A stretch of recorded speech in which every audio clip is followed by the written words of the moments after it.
Hello सबैजनालाई नमस्ते। मलाई चाहिँ धेरैजनाले क्वेसन गर्छन् कसरी घटाउनु भयो होइन, के दबाई खानुभयो कि के गर्नुभयो दिदी या बहिनी या छोरी या धेरै आन्टी साथी भाइ बहिनीहरूले मलाई धेरै क्वेसन गर्छन्, कसरी घटायो तिमीले, तिमी त कति धेरै मोटी थियो, कसरी यसरी घटायो के, त्यो पनि तिमीले यति छिटो कसरी घटायो भनेर मलाई धेरैजना क्वेसन गर्छन्। कतिजनाले त मलाई डाउट पनि गर्छन् कि यो तिमीले त दबाई त खाएको होइन, तिमीले कसरी 3 महिनामा 12 केजी घटायो हो, नहुने कुरा नगर भन्छन् सबैजनाले। यही कतिजनाले भन्छन् कसरी घटायो प्लिज भनिदिनु न, केही सजेसन दिनु न भनेर भन्छन्। त्यही भएर मैले चाहिँ एउटा आफ्नो भिडियो सेयर गर्न खोजिरहेको छु। त्यही भिडियो मार्फत म आफ्नो सबै कुरा आफ्नो स्टोरी भन्न चाहन्छु है। मैले चाहिँ न केही दबाई खाएको न मैले केही गरेको होइन। मेरो बडी घटाउनु मेन रिजन डिसिप्लिन हो होइन। तपाईँले कुनै कुरा गर्नु छ भने डिसिप्लिन वेमा मलाई यो गरिरहेको छु भने कन्सिस्टेन्सी हुनु पऱ्यो कि, बुझ्नुभयो।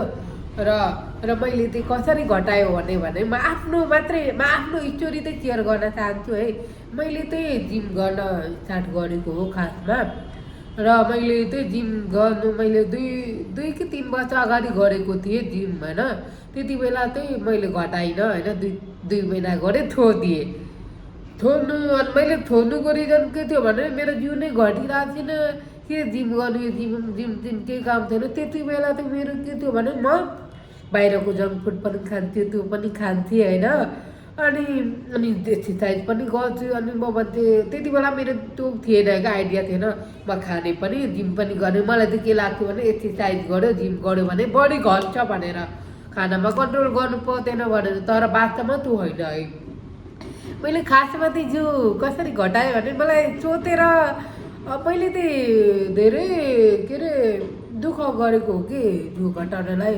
मान्छेहरूले मलाई मोटी भएछ के भन्छ हात्ती, आफ्नो फ्यामिलीहरूले पनि भन्छ यो मोटी यो भएछ होइन, योसँग त कसले बिहे गर्ला त, योसँग चाहिँ कसले त्यसलाई त कसले हेर्छ, यो हात्ती छ भैँसी छ काली छ यस्तो त हप्ती छ भनेर मलाई धेरैजनाले भन्थ्यो होइन।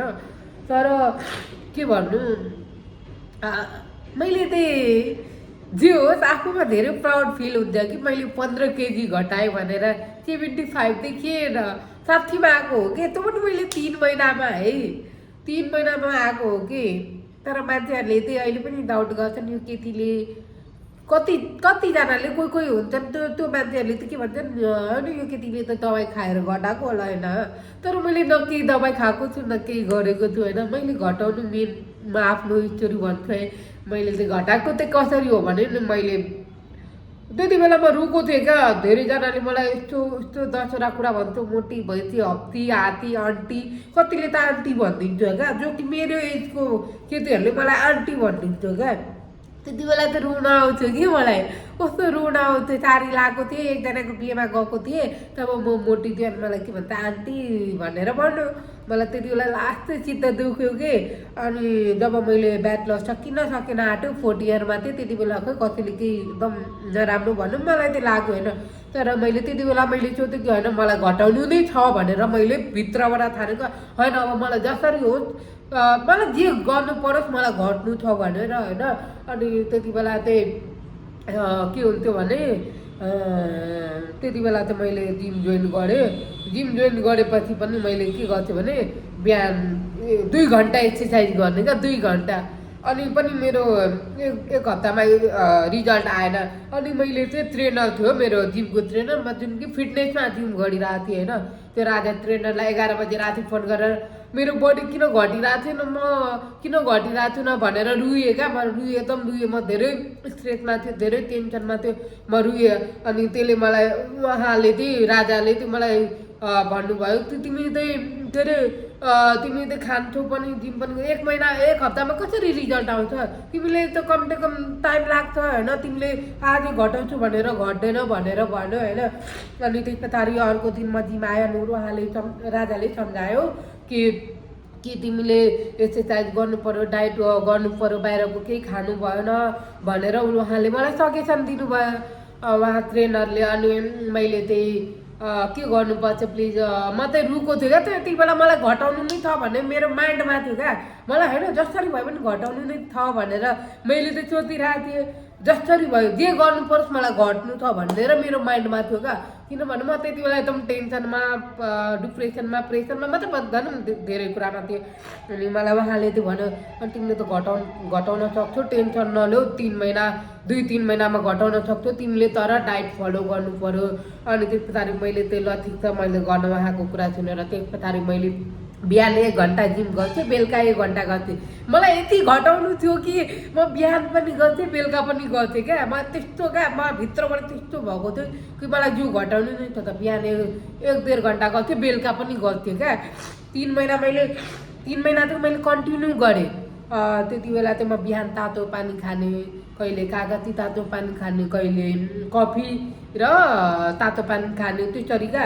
अनि बिहानको त्यो थियो। अनि मैले अब नास्तामा त के खान्थ्यो भने नि 9-10 बजे पहिला त म 10 वटा रोटी, अब भातै खाइदिने, कहिले चाउचाउ बिस्कुट के खाइदिने। तर त्यो बेला मैले जङ्क फुड भनेको मतलब नायको बराबर क्या, जङ्क फुड खाँदै नखाने क्या, बाहिरको मोमो चाउमिन यताउति केही खाँदैन थियो क्या, सब छोडिदिएको क्या मैले। त्यस्तो मेरो माइन्डमा थियो कि मलाई घटाउनु छ भनेर होइन। त्यस पछाडि मैले त्यो बाहिरको जङ्क फुड सबै खाना छोडिदिएँ। हुन्छ नि मेरो त पसल थियो, चाउचाउ 1 कार्टुन ल्याएर तोडेर खाने गर्थेँ। चाउचाउ सब खाना छोडिदिएँ। बिहान चाहिँ म के गर्थेँ भने कोदोको रोटी, ठुलो रोटी हुन्छ एउटा रोटी, अनि अचार के खान्थेँ।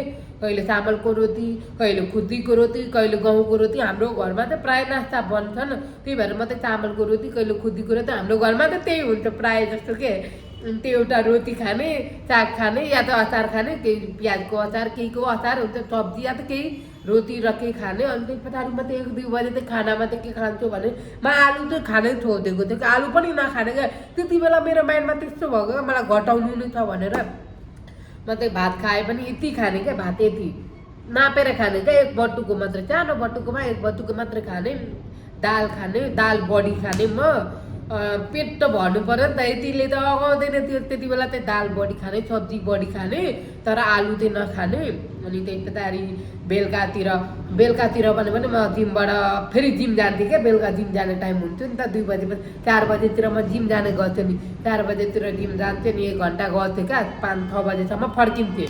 6 बजे फर्केपछि मलाई राति चाहिँ के भन्थ्यो भने मैले त राति पनि खानै छोडिदिन्छु भनेको थियो, त्यो म खानै छोडिदिएको थिएँ। अनि मलाई चाहिँ उहाँ ट्रेनरले चाहिँ सम्झायो होइन, राति त खानुपर्छ अलिअलि भए पनि, नत्र तिमी कमजोरी हुन्थ्यो, त्यस्तो गर्नु हुँदैन नानी, नत्र बिरामी हुन्थ्यो भनेर मलाई भन्यो। त्यस पछाडि मैले चाहिँ 2टा रोटी या त सब्जी या त कहिलेकाहीँ सागै खाएर बस्ने, कहिलेकाहीँ दही। म चाहिँ दही चाहिँ प्रायः रेगुलर खान्थेँ होइन।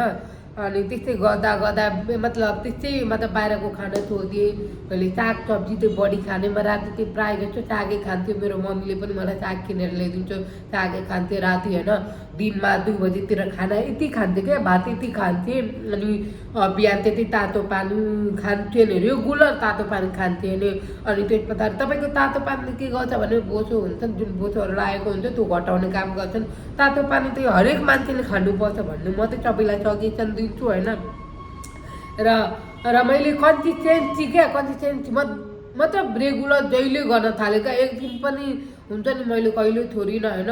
मतलब तपाईँहरूले भन्नुहुन्छ होइन म एक्सर्साइज गर्छु, त्यो गरेर अनि खान्छु भनेपछि हुँदैन क्या। तपाईँले त 50% खाना हो भने 50% एक्सर्साइज हो क्या। तपाईँले चाहिँ एक्सर्साइज गर्छु अनि खाना मेन्टेन गर्दिनँ भनेपछि त्यो घट्दैनन् क्या। खाना पनि मेन्टेन गर्नुपर्छ होइन, खाना मेन्टेन गर्छु एक्सर्साइज गर्दिनँ त्यो पनि हुँदैन, दुइटै गर्नुपर्छ। तपाईँ भन्नुहुन्छ होइन जिम गरेर मेरो जिमको लागि पैसा छैन भने, होइन जिम गर्नुपर्छ भने चाहिँ एक्सर्साइज गर्नु, बिहानतिर एक्सर्साइज रनिङ गर्नु, 2-3 किलोमिटर रनिङ गर्नु, एक्सर्साइज गर्नु। मैले एक्सर्साइजको भिडियोहरू राखिरहेको हुन्छु, इन्स्टाग्राम फेसबुक यताउति सबैतिर राखिरहेको हुन्छु होइन। तपाईँहरूले चाहिँ मेन जिउ घटाउनु छ भने कन्सिस्टेन्सी हुनु पऱ्यो क्या। तपाईँले मैले चाहिँ के भयो भने 1-2 हप्ता गरेको थिएँ, म रुन थालेँ क्या। फोन गरेर 11 बजे राति राजालाई फोन गरेर म चाहिँ घटिरहेको छु न भनेर रुको छु क्या। म कतिपल्ट रुको छु होइन। अनि उसले चाहिँ सम्झायो कि होइन तिमीले त कमसेकम अलिक टाइम लाग्छ भन्ने बित्तिकै घट्दैन, तिमीले खानाहरू छोड्नु पऱ्यो, बाहिरको केही खानु भएन त्यसो भनेपछि मलाई सम्झायो है। तर मैले पनि त्यो कुरा बुझेर मैले त्यो बाहिरको सबै कुरा खानु छोड्थेँ होइन। बिस्तारै बिस्तारै 2 महिना, मेरो 1 महिनामा रिजल्ट आएन क्या, 2 महिनापछि त म फ्याट्टै घट्न थालेँ क्या। म त 1 महिना भइसकेपछि पनि म 73 केजी थियो क्या, 1-2 केजी मात्रै घटेको। अनि मलाई कस्तो टेन्सन भयो कि यार म 2 महिना गरिरहेको छु र पनि घटिरहेको छु नि, बिस्तारै होइन। मैले त मेरो माइन्डमा थियो मलाई घटाउनु, अनि ट्रेनरको कुरा पनि याद थियो कि होइन कन्सिस्टेन्सी तिमीले रेगुलर गर्नु पऱ्यो, कमसेकम तिमीलाई 4-5 महिना, उहाँले चाहिँ 6 महिना लाग्छ है भनेको थियो। तर मैले 3 महिनामा चाहिँ 12 केजी घटाएको कि कस्तो मलाई आफू अचम्म लाग्यो कि 12 केजी घटाएको मैले। अनि त्यस पछाडि फेरि म गर्न थालेँ, अहिले पनि म गरिरहेको छु है।